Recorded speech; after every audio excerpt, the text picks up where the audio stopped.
기자 출신으로 알려져 있죠. 정진석 국민의힘 비대위원장은 언론 통제 아니냐는 이런 지적에 대해서요. 노무현 정부 시절을 언급하면서 오히려 반박을 했습니다. 들어보시죠.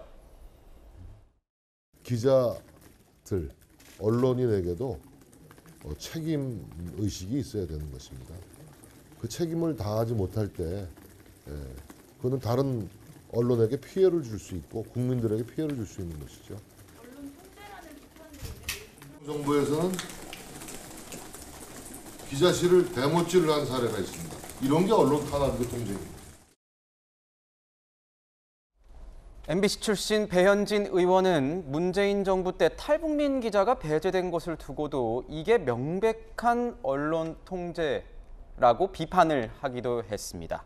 위원님, 천하람 위원님. 네. 그때와 지금은 뭐가 다른 겁니까?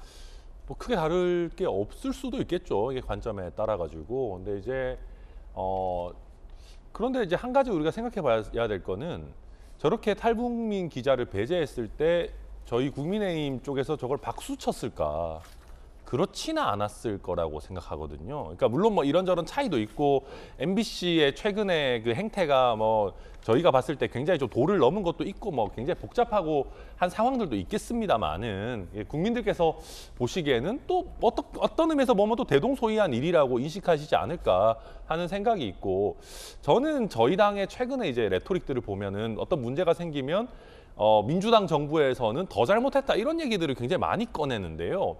저는 이게 좀 안 맞다고 생각하는 게 국민들께서 이제 윤석열이라고 하는 정치 신인, 여의도에 연이 없는 새로운 인물을 대통령으로까지 선임해 주신 거는 과거와는 좀 다른 정치를 했으면 좋겠다라고 하는 그 근본적인 기대가 있었다라고 생각합니다. 그래서 저희 의원들께서 물론 뭐 민주당의 내로남불을 지적하는 것도 필요한 부분들이 있습니다만은 저는 조금 우리가 새로운 관점으로 국민들의 기대에 부응하기 위해 했었으면 좋겠다는 생각도 같이 말씀드립니다. 네, 이게 뭐냐면 문재인 정부 당시 통일부가 2018년 남북 고위급 회담을 이제 취재할 수 있게 이제 기자단들을 모집을 했는데 여기에서 이제 그 한 신문의 탈북민 출신 기자 취재를 불허했다는 겁니다. 그러니까 통일부 기자단을 대표해서 취재하는 풀기자라는 제도가 있는데 이 풀기자단에 넣으면 안 되겠다. 당시 이제 배경이 이 북한 측에서 워낙 이 탈북민 출신 기자들에 대해서 이 안 좋은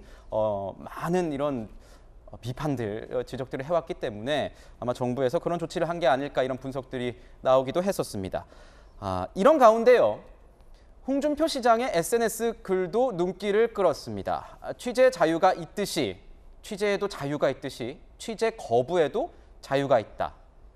홍 시장도 과거 취재 거부를 했던 게 저는 기억이 나는데 의원님, 네. 누구보다도 윤 대통령이 지금 심정을 잘 알고 있는 사람이 아닐까라는 생각도 드네요. 그렇습니다. 2018년 2월 달로 기억을 하는데 자유한국당 시절에 일부 종편에서 그 당시 유해 최고와 홍준표 대표가 성희롱을 했다라는 보도에 대하여 굉장히 진노하면서 자기는 오랜 공직 동안 한 번도 여성과 관련된 스캔들이 없었다 이렇게 얘기하고 출연을 물론이고 시청도 안 하겠다 이제 그렇게 선언했던 적이 있고요. 그래서 가짜 뉴스에 대한 어떤 비타협적 태도 명확한 것이고 그런 의미에서 지금 말씀하신 것처럼 취재 자유가 있다면 취재 거부 자유도 있다 이렇게 얘기를 하는 것이죠. 그런데 이제 이런 부분에 있어서 그때의 상황에 대해서 단호한 부분이 있습니다만은 이번의 경우에는 과연 어떤 MBC만의 일인가 뭐 그때 여러 가지 뭐 현재 대통령실의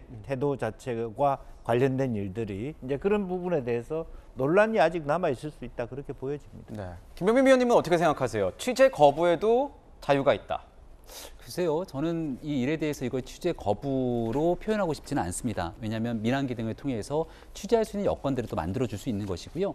대통령 전용기 아까 이제 200석이 넘다 이렇게 말씀을 주셨는데 전체 좌석을 얘기를 하신 것 같고 이 취재진들이 탈 수 있는 공간들은 80석이 채 되지 않는 걸로 알고 있습니다. 네.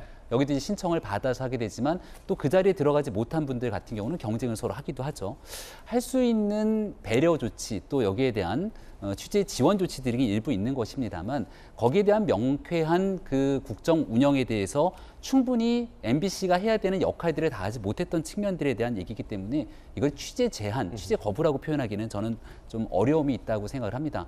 정부 입장에서는 많은 언론사가 불편한 질문을 해도 국민을 대신해서 묻는 질문이기 때문에 거기에 대해서 충분히 대답하고 또 그런 취재를 허용할 의무가 있다고 저는 생각을 합니다.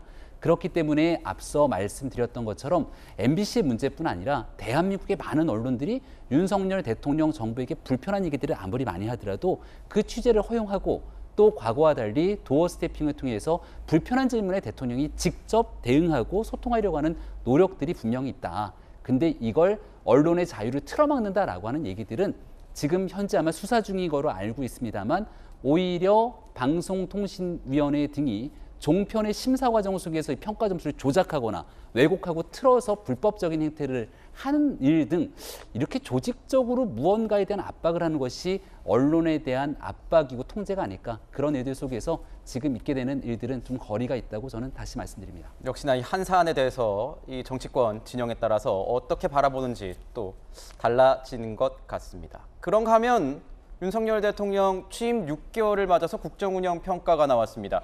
6개월 밖에 아니면 6개월 이나 어떤 보조사를 써야 될지 잘 모르겠지만 이 방송 3사의 조사 결과 모두 긍정보다는 부정이 높은 상황입니다. 성적표를 받은 대통령, 해외 순방 발걸음이 가볍지만은 않을 것 같은데 순방 후에는 지지율이 또 어떻게 영향을 받을지 돌직구쇼도 함께 지켜보도록 하겠습니다.